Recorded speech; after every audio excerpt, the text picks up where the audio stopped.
What's up, team? Today we're going to work on facial proportions. So, facial means your face. Proportion means, well, things are exactly where they should be on your face. So your eyes, nose, mouth, ears, eyebrows, all that good stuff is exactly where it would be in real life. So proportions kind of refers to realism or reflecting real life.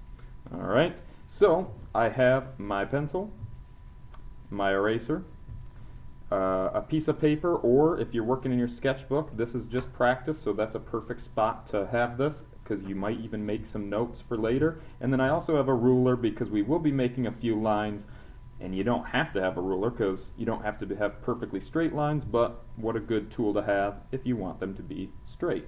So we're going to start with the shape of a face, and we do not have a perfect circle for a head. We have an oval or a stretched out circle. So keep it light till you get it right and get your oval shape in there as best you can. Alright? Again, no such thing as perfect.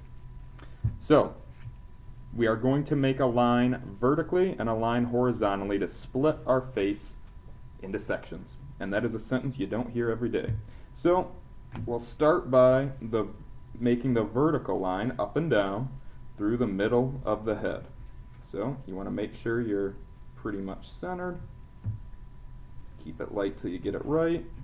Boom. Pretty good. So that's the vertical line up and down.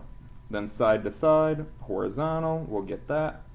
In the middle as well. I'll kind of make a cross in the center of your face. So we're going to start with the eyes as the first part that will be in proportion. So our face is about 5 eyes wide.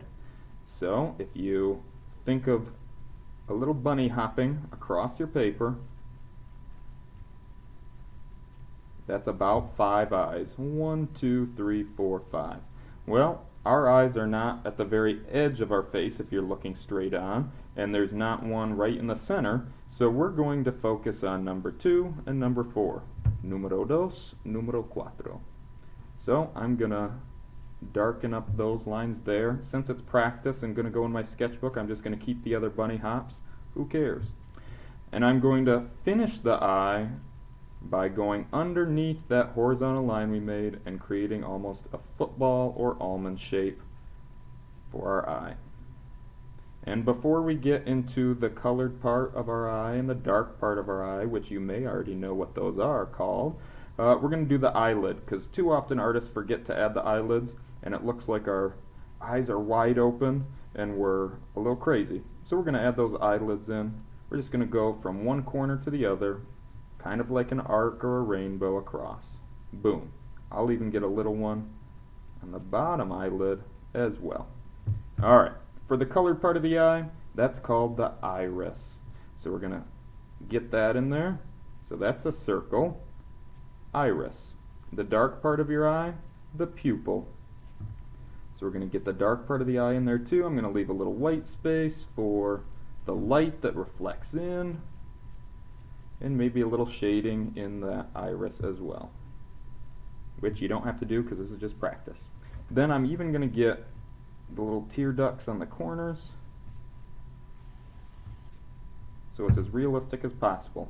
Alright, now what goes over the eyes, and which can really tell the emotion of the person that you are drawing, are your eyebrows. So I'm going to get those in next. So I'm just roughing them in kind of fast. Again, everybody's eyebrows look a little different and unique to them too. So if you're drawing someone from real life, maybe you're looking right at them, maybe you've looked up an image on your computer or phone or a picture in a magazine or a book, or if it's a self-portrait, maybe you're looking in a mirror right now. Boom. Then, eyelashes do not go straight up and down, vertically or horizontally. They curve a little bit. So they're going to curve out from your eyelid that we added in. Good thing we added that first. And you can add as many or few as you want. Alright. I'm not looking at anyone right now, so I'm just kind of making it up. And there's some coming out the bottom too. Again, they curve. Boom. Alright, now we are going to make another horizontal line about halfway between our eye line and the bottom of your chinny chin chin. So halfway between, again, you don't have to use a ruler, boom. And while we're at it, let's make another line halfway between the chinny chin chin and that second horizontal line we made right there. This person's looking a little whack, but have no fear, we'll be in proportion pretty soon. So we are going to focus on the corner of this first horizontal line we made and then the second down here. Alright, I put little dots there so you'll see.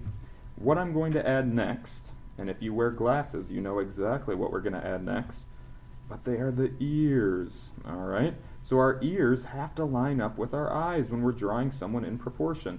That's so that our glasses can stay up. Alright, so I'm going to start by curving out from this line and then come back in toward the face, back out a little bit, and stop right at that dot there. Now, we don't want to get in the habit of making chicken nugget ears. Alright, nobody has a chicken nugget ear like Mr. Potato Head. Alright, yikeroonies. So, we want to really look at the ears that we're drawing, or look in the mirror and get the shape down as best we can. Alright, you don't have to worry about shading right now or anything. Just get that shape in. Alright? So you start at that point, you curve out a little bit, back in toward the face, out a little ways, and stop at that second horizontal line you made. Alright? So I'm not going super precise to make them look even right now, because again, I'm not looking at anybody. So I'm not taking my time. Shame on me. Alright, now for the middle here. The ears ended at this second horizontal line. What do you think's going to rest right here in the middle?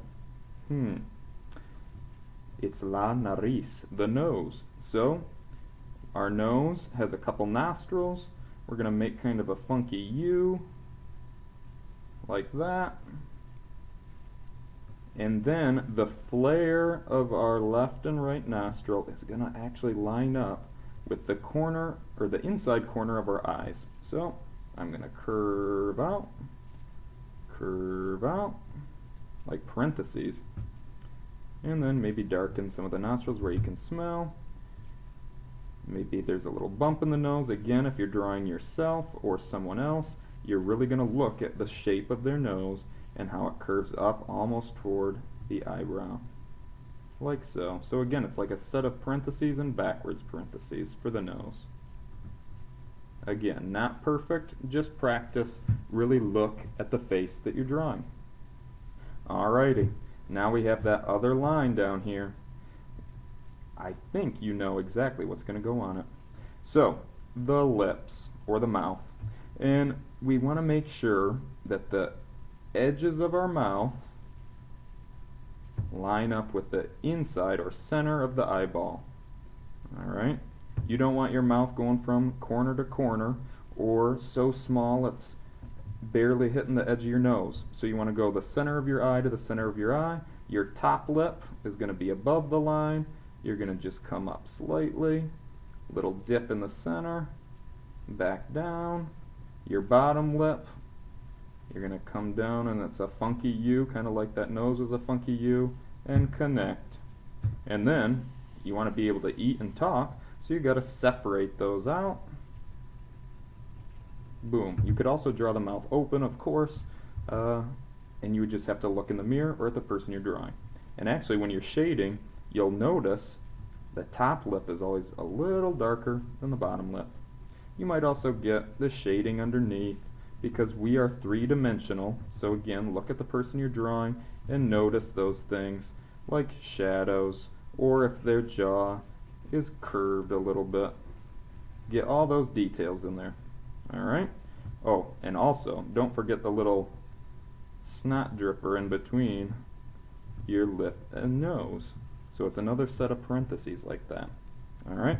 Then your neck, you don't want to make too skinny like that. That's crazy town. You want to get the neck, the right width, the right shape, the right shading, and then you can start adding hair or whatever else you need to make the person look exactly like the person that you're drawing. Alright, so again, no chicken nugget ears. Try your best to be in proportion when you're drawing portraits that are realistic. So you can refer back to your notes in this video, pause as needed. Again, you don't need the ruler. You can have your eraser so you can keep it light till you get it right, whether it's practice or a final copy. Good luck, show me what you got.